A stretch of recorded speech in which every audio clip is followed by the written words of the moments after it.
This is the kitchen cabinets before a lot of dust bed here, and after cleaning you cannot see bed here.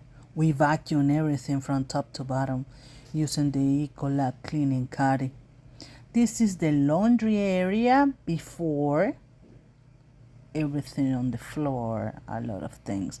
And usually in cat hoarder is a lot of spiders. You don't see roaches, but you see a lot of spiders, big and little ones. Jose was in charge to clean the laundry area.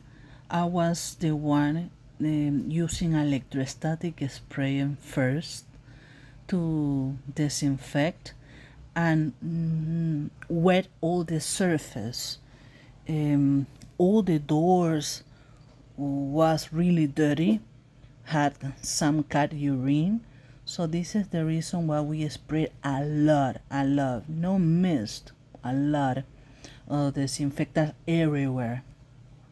From top to bottom, door frames, baseboards, light fixtures, all the doors were mist with electrostatic sprayer, and then we clean it by hand. Sometimes, because this is a big project, it lasts 3 days, I cannot be in all the areas. In the meantime, Jose was cleaning, removing the washer and dryer. He pulled the washer and dryer, he vacuumed behind. I saw that, but I couldn't record. I was doing with Sonia the master bedroom. So this is the final video showing you that we removed already the cobwebs. Everything was clean and sanitized, the baseboards.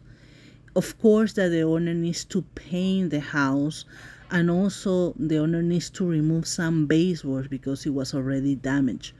We disinfect and clean as much as we could, but the house needs a makeover.